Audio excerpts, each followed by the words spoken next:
Hi hello, എല്ലാവർക്കും നമ്മുടെ ചാനലിലേക്ക് സ്വാഗതം.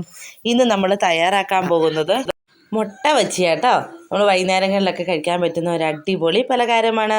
നിങ്ങൾ ആദ്യമായിട്ടാണ് എൻ്റെ ചാനൽ കാണുന്നതെങ്കിൽ ഒന്ന് സബ്സ്ക്രൈബ് ചെയ്യാൻ മറക്കരുത്. വീഡിയോ ഇഷ്ടപ്പെട്ടാൽ ലൈക്ക് ചെയ്യണം. ഇതെങ്ങനെ തയ്യാറാക്കാൻ നമുക്കൊന്ന് കാണാം കേട്ടോ. നമ്മളതിന് വേണ്ടി കുറച്ച് കടലമാവ് എടുത്തിട്ടുണ്ട് കേട്ടോ. നമ്മൾ കടലമാവിനകത്താണ് നമ്മൾ തയ്യാറാക്കുന്നത്. കടലമാവ് നല്ലതുപോലെ ഒന്ന് കലക്കിയെടുക്കാവേ. നല്ല ഒട്ടും കട്ടയൊന്നും ഇല്ലാതെ നല്ലതുപോലെ ഒന്ന് കുറച്ച് വെള്ളമൊക്കെ ഒഴിച്ചിട്ട് നല്ലതുപോലെ ഒന്ന് കലക്കിയെടുക്കാവേ.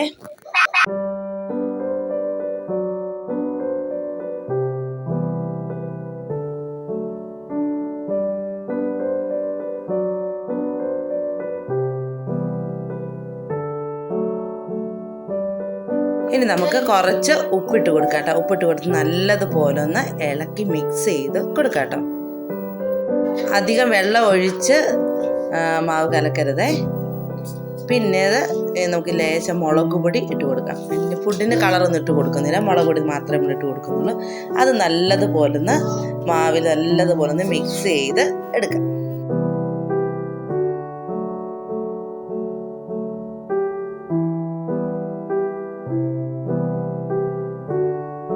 മാവ് നല്ലതുപോലെ മിക്സ് ചെയ്തെടുത്തു.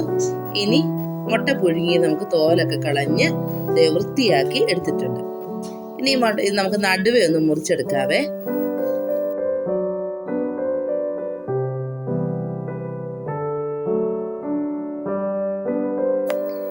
ഇതുപോലൊന്ന് കട്ട് ചെയ്തെടുക്കാം.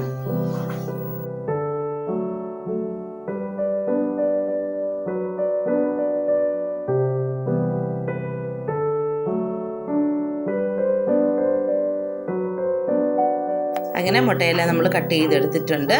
ഇനി നമുക്കിതൊന്ന് മാവിൽ മുക്കി പൊരിച്ചെടുക്കാം.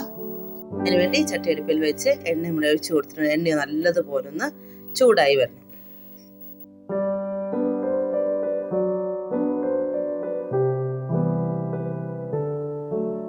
എണ്ണ നല്ലതുപോലെ ചൂടായിട്ടുണ്ട്. ഇനി നമുക്ക് മാവിനകത്ത് മുക്കി മുട്ട ഓരോന്നോരോന്ന് എണ്ണയ്ക്കകത്തേക്ക് ഇട്ട് കൊടുക്കാം കേട്ടോ.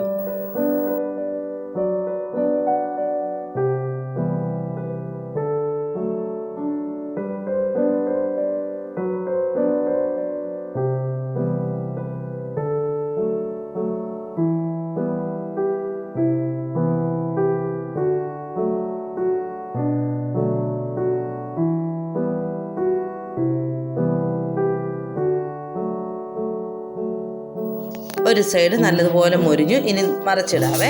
തിരിച്ചിട്ടും രണ്ട് സൈഡും ഒരുപോലെ ഒന്ന് നമുക്ക് മൊരിയിച്ചെടുക്കാം. രണ്ട് സൈഡ് നല്ലതുപോലെ മൊരിഞ്ഞു. ഇനി നമുക്ക് കോരിയെടുക്കാവേ.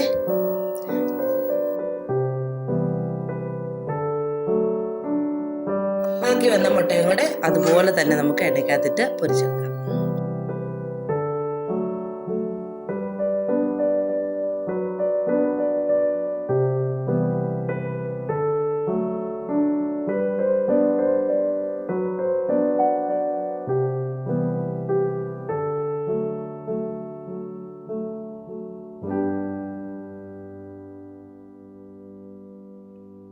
അങ്ങനെ നമ്മളിന്ന് തയ്യാറാക്കിയ മുട്ട ബജ്ജി ഇവിടെ റെഡി ആയിട്ടുണ്ട്.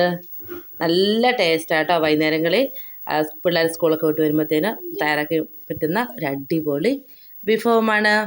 നിങ്ങൾക്ക് ഈ വീഡിയോ ഇഷ്ടപ്പെട്ടാവുന്ന ലൈക്ക് ചെയ്യണം. സബ്സ്ക്രൈബ് ചെയ്യാത്ത ആരെങ്കിലും ഉണ്ടെങ്കിൽ ഒന്ന് സബ്സ്ക്രൈബ് ചെയ്ത് സപ്പോർട്ട് ചെയ്യണേ. അടുത്തൊരു പുതിയൊരു വിഭവമായി വീണ്ടും വരുന്നത് വരെ ബൈ.